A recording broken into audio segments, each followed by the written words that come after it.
Hello anime lovers, स्वागत है आपका एनिमे एक्सपर्ट चैनल पर। और आज हम देखेंगे साकामोटो डेज के एपिसोड नंबर 7 को। और इसके पिछले एपिसोड की लिंक आपको डिस्क्रिप्शन में मिल जाएगी। एपिसोड की शुरुआत हैना के स्कूल से होती है। यहाँ हम साकामोटो और उसकी वाइफ और हैना को देखते हैं जो कि पेरेंट्स मीटिंग पर आए होते हैं। फिर हम साकामोटो का स्टोर देखते हैं। वहाँ शिन और लू एक दूसरे से झगड़ रहे थे। शिन लू से कहता है कि तुम मेरे कपड़े बार बार क्यों पहन लेती हो। लू कहती है कि क्योंकि सफाई का सारा काम मैं करती हूँ और तुम कुछ भी नहीं करते हो। आगे से सीन कहता है कि जब साकामोटो और उसकी वाइफ दुकान पे ना हो तो मैं इस दुकान का लीडर हूँ। और लू अपने मन में कह देती है कि शिन एक बच्चा है जिसे शिन अपनी पावर से सुन लेता है। और शिन कहता है कि जो भी बोलना हो मेरे मुंह पे बोला करो, वैसे भी मैं सब कुछ सुन लेता हूँ। और आगे से लू कहती है कि मैं जो भी चाहूँ वो सोचूं, तुम्हें ऐसा पढ़ना नहीं चाहिए। और तभी हिसुके की एंट्री होती है जो इन दोनों को लड़ता देखता है। लू शिन को कहती है कि तुम एक माइंड स्टॉकर हो जो सबका माइंड पढ़ता है। और आगे से शिन कहता है कि तुम एक नशेड़ी हो जो हमेशा शराब पीती रहती है। लू कहती है कि मैं आराम से सोच भी नहीं सकती क्योंकि मुझे नहीं पता होता कि तुम मेरा माइंड पढ़ भी रहे हो या नहीं। ये बात शिन को बुरी लग जाती है और बाय बोल के दुकान से बाहर चला जाता है। फिर लू सोचने लगती है कि मैंने उसे कभी भी इतना नाराज नहीं देखा। फिर दुकान का दरवाजा खुलता है और लू को लगता है कि शिन वापस आ गया और ये लोग कोई और थे। असल में ये लोग साइंस लैब से हैं जो लोगों पे रिसर्च करती है अलग अलग एक्सपेरिमेंट करके। ये लोग शिन को किडनैप करने आए होते हैं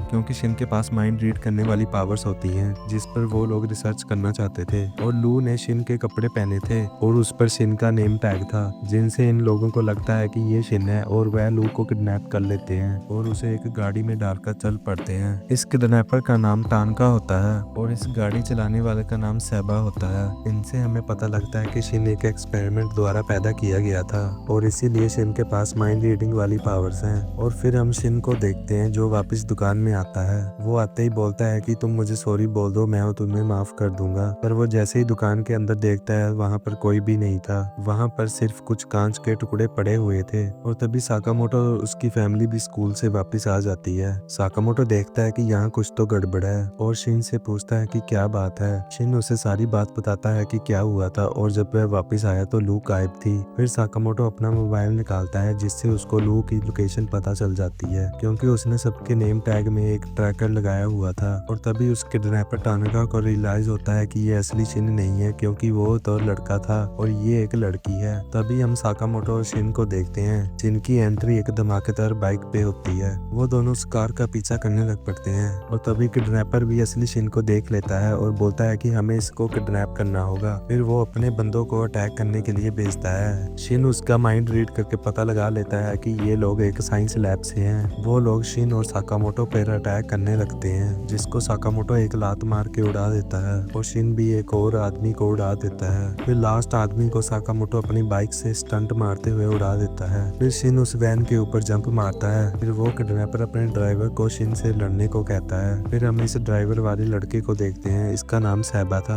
हम देखते हैं कि इसके पास इनविजिबल होने वाली पावर्स थी। वो इनविजिबल होकर शिन को एक जोर की लात मारता है जिससे शिन दूर कार के ऊपर पड़ता है। फिर सेबा साकामोटो से लड़ने आता है और जैसे ही साकामोटो को मारने लगता है साकामोटो को महसूस हो जाता है और उसे पकड़ लेता है। फिर वो साकामोटो की बाइक में एक छेद कर देता है और एक बड़ा सा ब्लास्ट कर देता है और वापस जंप मारकर कार में आ जाता है। और वो कार पे आके बोलता है कि वो सच में एक लेजेंडरी हिटमैन है, अगर मैं नहीं छूटता तो वो मुझे मार देता। फिर हम शिन और साकामोटो को देखते हैं जो रोड के साइड पर बैठे थे। साकामोटो शिन से पूछता है कि वो लोग कौन थे। शिन बोलता है जितना कि मैं जानता हूँ वो एक साइंस लैब से हैं। शिन बताता है कि ये वही लैब है जहाँ मैं बचपन में पला बड़ा हूँ। शिन ये भी कहता है कि जब मैं बचपन में था तो वो साइंटिस्ट काफी अच्छे थे और ये लोग कुछ अलग से लग रहे हैं, हमें पता लगाना होगा कि क्या चक्कर चल रहा है। साकामोटो बोलता है कि चक्कर कोई भी हो पर हमें लू को वापस लाना है। फिर वो दोनों एक म्यूजियम के बाहर आते हैं। शिन बताता है कि वो साइंस लैब इस म्यूजियम के अंडरग्राउंड है। इतना कह के वो दोनों अंदर चल पड़ते हैं और दो लड़कियां उनको फोटो खिंचवाने को बोलती हैं। फिर ये दोनों एक कॉस्ट्यूम डाल के फोटो खिंचवाते हैं। इधर वो लोग लू को किसी डब्बे में डालकर ले जा रहे होते हैं। ये जगह एक साइंस लैब जैसी होती है। फिर हम एक और आदमी को देखते हैं जिसने चेहरे पे एक रेंडियर का चेहरा लगा रखा था।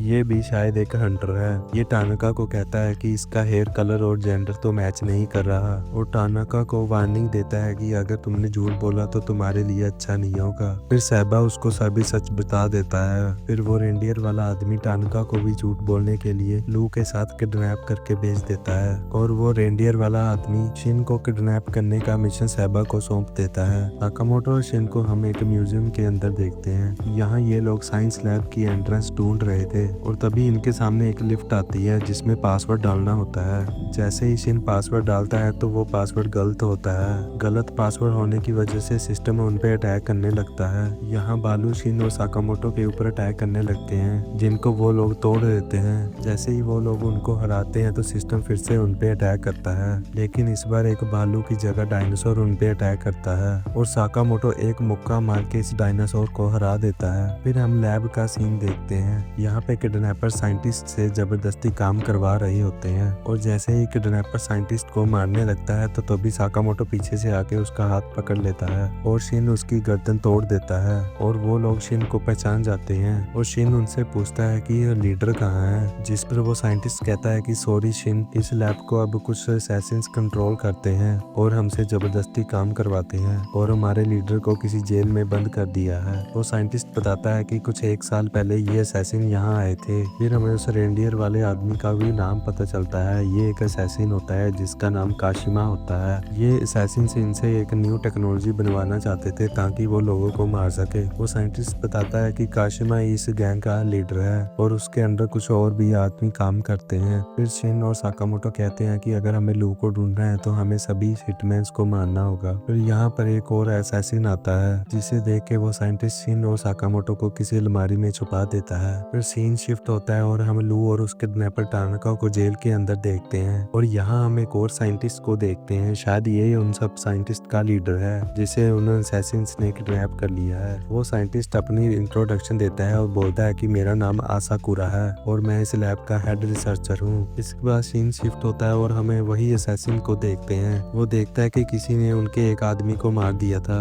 वही आदमी जिसको साकामोटो और शिन ने लैब के अंदर आते ही मारा था। इस असैसिन का नाम होरीगुची होता है। होरीगुची उस साइंटिस्ट से पूछता है कि यहाँ क्या हो रहा था, जिस पर वो साइंटिस्ट बोलता है कि यहाँ कुछ भी नहीं हो रहा था। होरीगुची उसका पेन उठाता है और उसके हाथ के आर पार कर देता है, जिसको शिन सह नहीं पाता और बाहर आ जाता है और उसके पेन को तोड़ देता है। और तभी होरीगुची अपनी स्पीड दिखाता है और शिन के पीछे आता है। वो एक इंजेक्शन निकाल के शिन की गर्दन में डाल देता है। उसने शिन की गर्दन पे एक चिप लगा दी थी और शिन की आवाज से खेलने लगता है। शिन अब सब कुछ उल्टा बोल रहा था। असलियत में उसने चिप के द्वारा शिन के ब्रेन सिग्नल को उल्टा कर दिया था और शिन सब कुछ उल्टा बोल रहा था। और तभी साकामोटो बाहर आता है और एक जोरदार पंच मारता है। फिर होरीगुची दूर जाके गिरता है। फिर साकामोटो शिन को कहता है कि मुझे नहीं पता कि तुम्हारी कौन सी पास्ट मेमोरीज है इस जगह से, पर क्या तुम इस जगह को बचाना चाहते हो क्या? फिर शिन बोलता है कि हाँ, मैं इस जगह को बचाना चाहता हूँ। फिर सीन शिफ्ट होता है और हम उस म्यूजियम के बाहर 2 और असैसिन्स को देखते हैं। ये दोनों और कोई नहीं बल्कि ऑर्डर ग्रुप के असैसिन्स थे।